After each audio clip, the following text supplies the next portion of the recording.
raungannya tuh ya, ngereng dulu. Tuh, sama persis. Tapi dia memang enak, dia torsinya tuh sudah dari tarikan bawah. Karena memang dia nggak pakai turbo-turboan. Halo guys, welcome back to CVT Indonesia. Bersama kami, Reza Rever. Di samping kami adalah Mazda CX-3. Yes, namanya mulai banyak yang kurang familiar ya, karena di saat rival-rivalnya mulai berbenah, ada yang ganti generasi, ada yang pendatang baru dari Korea, ada yang akhirnya reborn ulang seperti Grand Vitara. CX-3 terkesan kayaknya itu-itu aja. Tapi di tahun 2022 akhir, Mazda memberikan update terhadap Mazda CX-3 ini. Dan dibanderol dengan harga 375 juta, menurut kami, ini adalah sebuah compact SUV atau compact crossover, salah satu yang memiliki value for money terbaik di kelasnya, terutama dari Jepang. Kenapa bisa begitu? So, tanpa berlama-lama, ini dia CVT Review Mazda CX-3.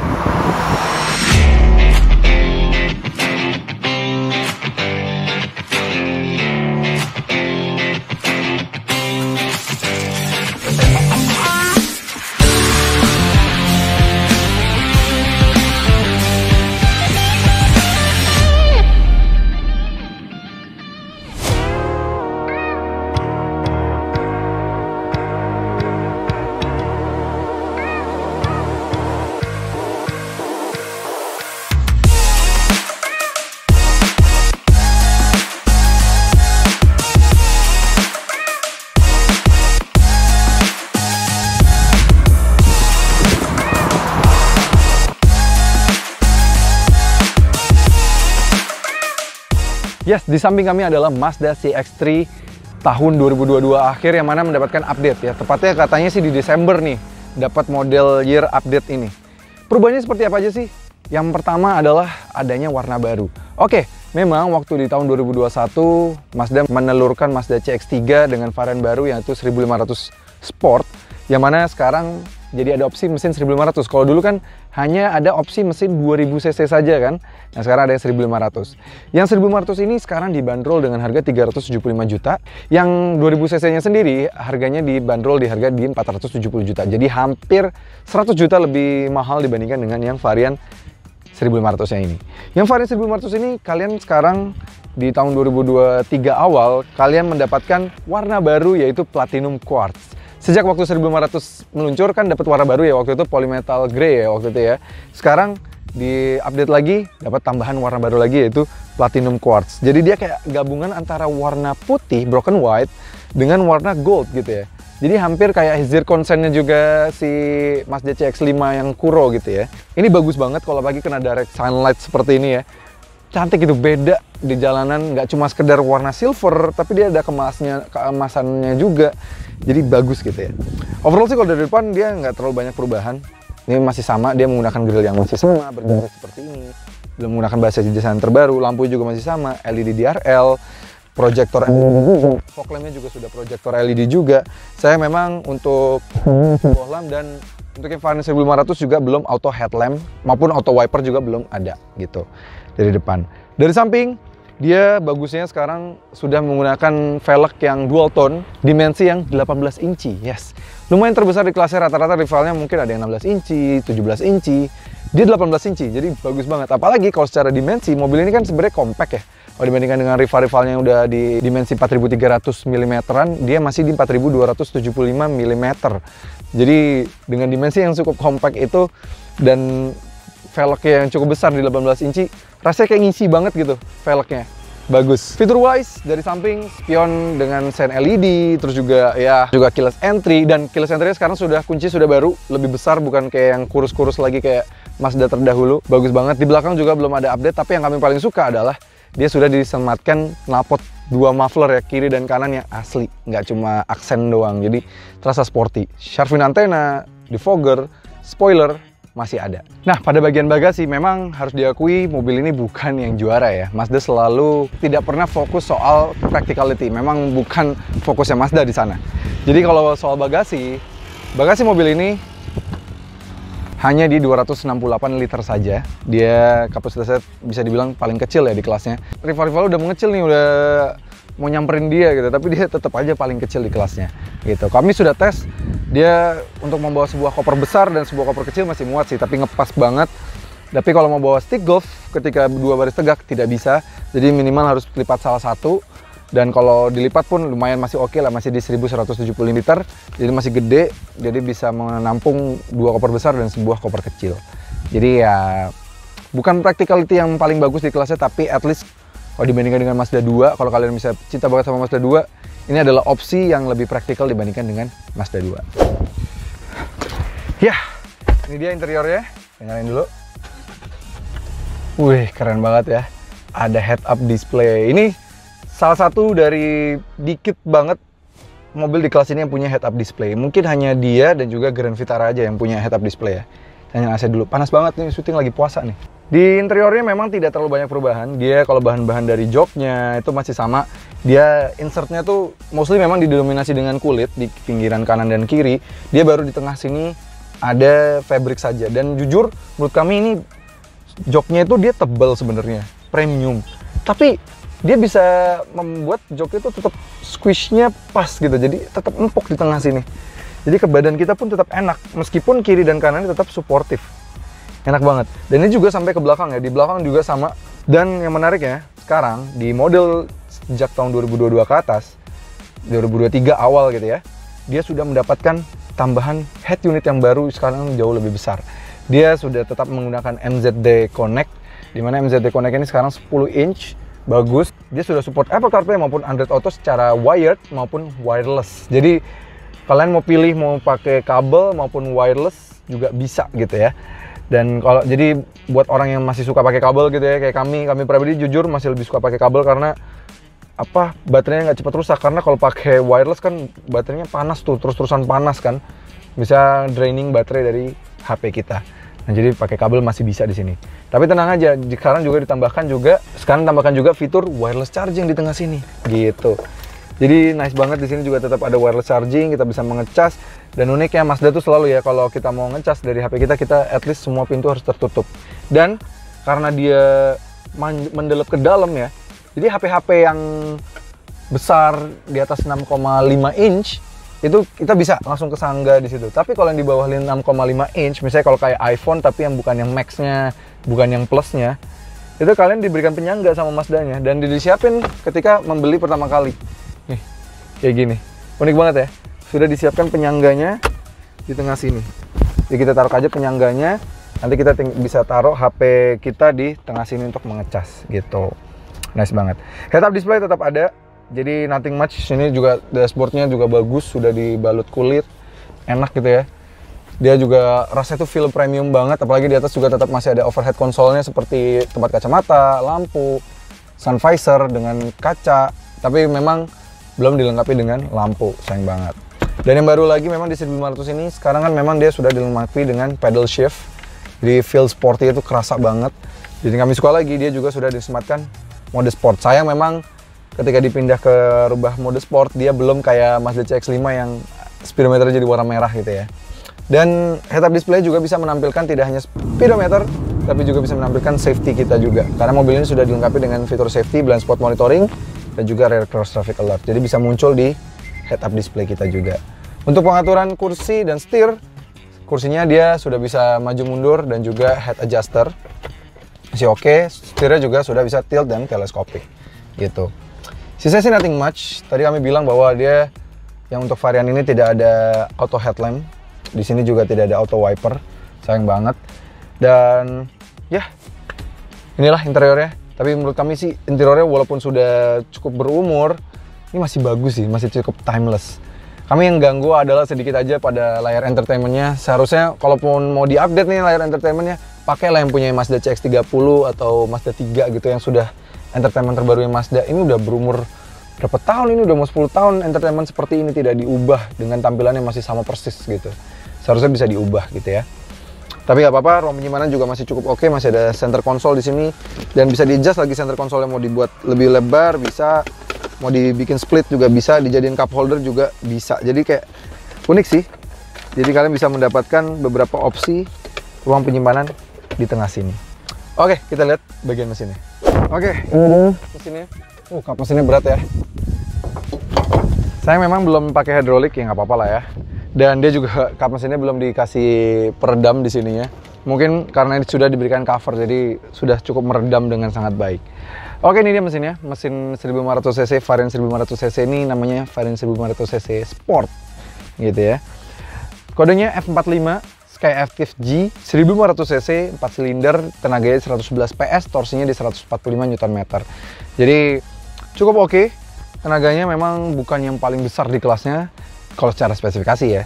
Tapi biasanya memang Mazda dengan mesin ini cukup memberikan performa yang sangat baik. Dan kami jujur aja ketika pertama kali diluncurkan di tahun 2021, kami belum pernah diberikan kesempatan oleh Mazda secara panjang untuk mengetes mobil ini. Nah, bagaimana dengan rasa berkendaranya, bagaimana dengan rasa mesinnya, efisiensinya, akselerasinya? Nggak usah pakai lama lah ya, langsung aja kita coba. Let's go! Oke, sekarang akhirnya kami punya kesempatan untuk merasakan rasa berkendara dari Mazda CX-3 terbaru ini. Yes, gimana sih rasa berkendaranya? Kalau full feel posisi duduknya, posisi mengemudinya sih memang masih sama persis dengan Mazda terdahulu ya, Mazda CX-3 yang sebelumnya 2000 cc, semuanya sama, nggak ada perbedaan, visibilitas baik, dashboardnya posisinya lebih rendah, tapi kalau mau dibikin lebih rendah juga bisa. Nggak seperti Wuling Alves yang pernah kami tes beberapa waktu lalu, sudah dibikin lebih rendah pun nggak bisa benar-benar rendah ya. Kalau kami tuh suka posisi dashboardnya tuh sedikit lebih tinggi dibandingkan kami gitu ya. Memang preferensi masing-masing orang beda. Tapi kalau kami pribadi lebih suka seperti ini. Jadi dashboard lebih tinggi dibandingkan dengan kami. Jadi ini benar-benar bisa di bawah gitu ya. Meskipun dashboardnya sudah lebih rendah gitu. Jadi pandangan kita tuh benar-benar bisa fokus ke jalanan. Apalagi disukong juga dengan head-up display-nya juga yang clear banget. Di siang bolong seperti ini aja clear banget loh. Oke, bagaimana dengan rasa mesinnya? Ini kan yang paling beda adalah mesinnya. Rasa mesinnya mirip banget sama Mazda 2 ya. Kalau kita bejek gini ya. Raungannya tuh ya. Ngereng dulu. Tuh, sama persis. Tapi dia memang enak. Dia torsinya tuh sudah dari tarikan bawah. Karena memang dia nggak pakai turbo-turboan, nggak pakai CVT. Yang mana di mana CVT kan ya harus berpikir dulu ya beltnya. Kalau ini langsung gear, dia bisa langsung shift down satu gear natural tanpa ada buatan gitu ya. Tuh. Dia kalau di kick down, dia langsung kick down, langsung turunin satu gigi, langsung masuk gitu. Enak gitu. Langsung masuk gitu satu gigi. Enak banget. Dan yang kami suka lagi adalah ini mobil ini. Ini mobil ini juga enak gitu ya. Kita berputar balik ini misalnya. Wah. Ini nyaman banget, berputar balik tuh gampang banget. Berbelok dengan cepat seperti ini. Gampang banget, dan apalagi yang kami suka, handlingnya tuh power steeringnya bener-bener feedback dari jalanan, bener-bener kerasa banget. Kita bisa bener-bener precise control dari setir kita. Jadi ini kita gini, toel dikit aja tuh rasanya mobilnya udah goyang gitu ya. Nggak usah dipindah ke mode sport deh. Ini udah goyang banget rasanya, enak banget. Jadi kalau mau pagi mau belok, ini handlingnya enak banget. Kita tanpa harus khawatir mobilnya tidak enak. Apalagi memang secara dimensi mobil ini juga tidak besar-besar banget, jadi masih nempel banget ke jalan, nggak yang wah limbung gitu ya. Ini bahkan rasanya kayak bawa sedan atau bawa sebuah hatchback dibandingkan bawa compact crossover. Dimana rival-rivalnya misalnya kayak HR-V aja yang bentuknya seperti ini masih ada limbungnya loh itu. Ini nggak ada limbungnya sama sekali malah. Direct banget setirnya, precise. Kita mau bersenang-senang dengan mobil ini walaupun bentuknya SUV pun masih oke banget. Dan yang kerasa lagi kalau misalnya jalan biasa ya, itu raungan mesin itu khas Mazda banget. Yang 1500 kalau kalian mungkin sering pemakai Mazda 2 pasti ngeh banget. Dan bahkan ini masih mungkin raungannya masih sama persis dengan Mazda yang di atasnya, misalnya Mazda CX-5 gitu ya. Masih sama persis. Ini ya buat yang nggak suka raungan seperti itu mungkin mengganggu, tapi somehow kami suka sih raungan seperti itu ya. Overtake gampang banget karena dia cepat naiknya. Tapi memang begitu dia udah di 3000, 4000 dia udah mulai lebih lambat. Naik dari 1000 RPM ke 3000 tuh cepet banget ya. Tuh cepet banget. Baru habis itu dia ya habis napas gitu ya. Jujur kalau kalian mencari mobil yang fun to drive tuh ini enak banget sih. Dengan harga 375 juta kalian baru dapat HR-V varian rendah. Grand Vitara masih harus nambah dikit yang untuk varian tingginya. Kereta masih baru dapat varian tengah. Ini udah varian paling rendahnya tapi udah dapat fun to drive yang seperti ini gitu. Pedal shift down. 100. Cepet banget. kalian bisa bersenang-senang dengan mobil ini. Dan karena dia beran pakai gearbox, torque converter ya, perpindahan di giginya tuh misalnya kalau kita shift down ke bawah gitu ya, terus misalnya kita shift up lagi ke atas, itu nggak ada lag-nya dikit. Kalau misalnya di mobil-mobil misalnya pakai IVT, CVT gitu ya, itu kan dia pakai CVT yang nggak pakai gearbox, sebenarnya nggak pakai gear, tapi dia pakai ECU-nya kayak bohongin ke kita supaya itu kayak ada feel ganti giginya kan. Nah itu biasanya masih ada kayak feel, ada lag-nya dikit sebenarnya. Ini kalau di sini nih kita mau misalnya tidak ada mobil tengil nih nyelip kita nih, set nyelip kan, kick down, ganti gigi, shift down 2 gigi, kejar aja udah. Aman banget, enak banget sih kalau kalian suka bersenang-senang bersama mobil ini. Feel-nya masih kayak bawa mobil hatchback banget, tapi dia punya ground clearance yang sedikit lebih tinggi dibanding Mazda 2, dan practicality juga lebih baik dibandingkan dengan Mazda 2. Tapi memang ya, tuh kita liatin speed bumps kayak gitu ya, dengan handling yang sangat menyenangkan itu, feel fun to drive-nya harus dibayarkan dengan bayarkan dengan set suspensi yang memang sedikit lebih stiff dibandingkan dengan rival-rivalnya. Tapi bukannya keras kayak misalnya let's say Mobilio gitu ya, kelas-kelas LMPV atau LSUV yang dibikin keras aja gitu ya.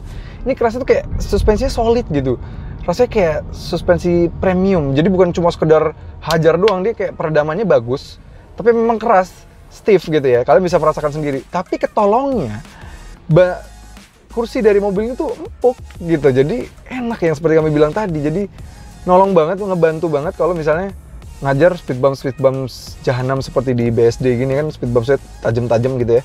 Itu memang kerasa banget kayak mobil itu mantul-mantul, tapi rasanya kita kayak di dalam tuh nggak terlalu kekocok-kocok. Biasanya kan kalau ya sekedar keras aja, kayak misalnya kita ingat kelas-kelas LMPV, LSUV, atau adalah SUV lain yang cuma sekedar kelas keras doang gitu ya, itu bakal kayak rasanya kayak di dalam tuh kayak dikocok-kocok gitu badan kita. Tapi ini berkat peredaman dari suspensi juga baik, terus juga busa dari joknya juga empuk, itu mampu meredam kerasnya suspensi itu hingga ke dalam kabin. Pokoknya refine banget deh. Kalau bisa mungkin kalau kalian familiar, namanya dewasa, asik. Tapi yang kami juga paling suka sama mesin mobil ini ya, mobil ini tuh mesinnya efisien banget loh. Menurut pengetesan kami ya, apalagi mesin 1500-nya ini digabungkan dengan ada sistem i-stop atau idling start-stopnya Mazda ya. Memang Mazda lumayan duluan ya kalau di pabrikan Jepang punya teknologi idling start-stopnya ini.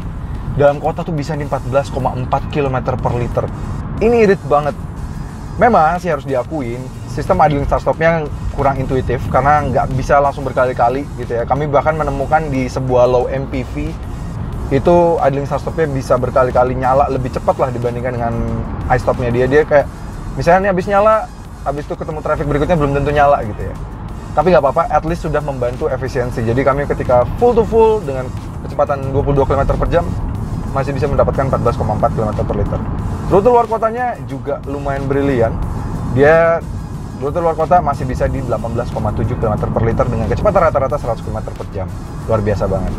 Dan untuk urusan safety, tapi memang untuk urusan safety mobil ini tidak sebaik rivalnya gitu ya. Dengan harga 375 juta, dia komparasinya dengan HRVS yang paling rendah, kereta varian tengah, dan juga misalnya ya diantara juga Grand Vitara varian tertinggi dan juga yang paling rendahnya. Tapi bisa diakui dia masih oke lah, nggak parah-parah banget, masih cukup oke dibandingin misalnya kayak Grand Vitara dan juga kereta gitu. Kalau kereta yang varian tengah dan Grand Vitara yang even sampai varian tinggi pun blind spot monitoring dan rear cross traffic alert kan juga mereka nggak ada. Ya, harganya yang mencapai 375 juta ya membuat mobil ini sepertinya kalau mau disetirin harus lebih proper lah. Kita coba di belakang sini. Oke, di belakang sini dengan harga 375 memang dia menawarkan sedikit legroom yang lebih baik dibandingkan dengan misalnya Mazda 2 sedan maupun Mazda 2 hatchback. Mazda 2 hatchback mungkin yang paling buruk lah ya kalau di line up Mazda. Mazda 2 sedan sedikit lebih baik, sini lebih baik lagi sedikit. Ini posisi duduk kami, tinggi kami 175 cm, masih dapat lah 4 jari, masih oke. Jadi nggak mengganggu banget, jadi meningkatkan kenyamanan. Dan tambah lagi di belakang sini tuh entah kenapa ya, penggabungan antara kulit dan juga fabric di tengahnya ini, itu feel-nya tetap terasa premium, tapi tetap soft gitu rasanya. Dia biasanya kalau jok yang premium banget ya kayak mobil-mobil ala Eropa gitu ya, jok itu keras-keras mereka, tebel saking tebelnya busanya. Jadi di sini bisa menggabungkan squishiness-nya dari joknya itu tetap kerasa, jadi rasanya tetap empuk gitu. Meskipun secara suspensi dia stiff gitu ya, at least ketolong dengan bantingan joknya yang masih empuk gitu. Tambah lagi juga di belakang tetap diberikan sebuah armrest dengan adanya 2 cup holder gini. Jadi kalau untuk perjalanan jauh sih masih cukup adequate untuk disetirin di sini, apalagi ini kan bentuknya sebuah SUV ya lah ya. Oke, bagaimana dengan akselerasi dari mobil ini? Oke, kebetulan mobil ini sudah memiliki mode sport. Dia jadi tinggal kita masukin aja ke mode sport. Transmisinya juga mode manual, dan kami sudah tes di mode manual dari transmisi mobil ini, dia benar-benar harus di shift. Karena ada beberapa mobil punya transmisi matic ya, bisa dibikin matic, tapi pas di mode manual pun pas mau mendekati redline udah ganti sendiri gitu ya. Sayang banget. Kita matiin traction control aja biar dapatkan paling bagus. Matiin AC. Ya, injak gas dan rem dan go.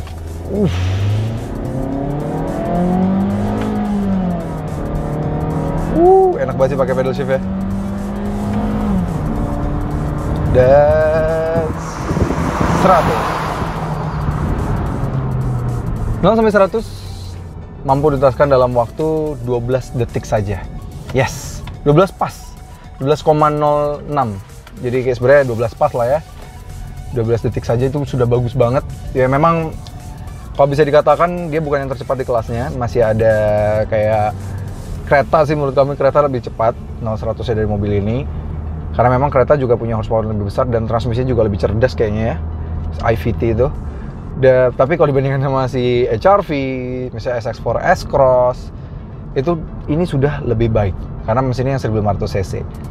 Dan yang paling menasihkan, karena kami sebelumnya juga sudah bilang bahwa handling mobil ini juga sudah lebih bagus. Jadi kalau mencari fun to drive, kayak cuma Mazda 3 yang bisa menawarkan fun to drive sebaik ini di compact crossover. Oke, gimana kesimpulan dari Mazda CX-3 1500 Sport ini? Bisa disimpulkan bahwa memang sekarang produk-produknya Mazda bisa dikatakan memiliki value for money yang sangat luar biasa. Kalau kita ingat beberapa tahun yang lalu, di mana Mazda itu selalu dikenal dengan brand Jepang yang value for money-nya sangat buruk gitu ya misalnya, karena dia paling mahal di kelasnya. Tapi mengingat sekarang harga-harga mobil Jepang di kelas ini dan di kelas-kelas Mazda yang lainnya, misalnya di CX-5 juga ya, itu udah pada naik, membuat mobil-mobil Mazda ini sekarang bisa dibilang value for money banget loh. Pengen yang fun to drive dan value for money juga cukup tinggi, Mazda CX-3 bisa jadi pilihan kalian. Tapi kalau kalian misal pencari yang lebih value for money lagi, kalian bisa mencari melalui mybcaf.uscar. Di sana banyak banget di Instagram mereka ya pilihan mobil bekas berkualitas yang sudah diverifikasi oleh BCA Finance. Karena mybcaf.uscar itu adalah solusi cerdas untuk memilih mobil bekas. Oke, cek aja. Di sana banyak banget pilihannya dan value for money banget, dan bisa menggunakan jasa leasing dari BCA Finance. Oke CVTs, terima kasih sudah nonton. Jangan lupa like video ini, subscribe ke channel YouTube CVT Indonesia, dan nyalakan lonceng notifikasi. Main juga ke Instagram kami di @cvt.indonesia. Dan bagi kalian yang tertarik untuk meminang Mazda CX-3 atau Mazda lainnya, bisa melalui website kami di cvtindonesia.co.id. Dan pastinya kami bisa bantu untuk potong masa waktu inden dan juga dapatkan harga terbaik, diskon terbaik. Oke CVTs, sampai ketemu lagi di video berikutnya.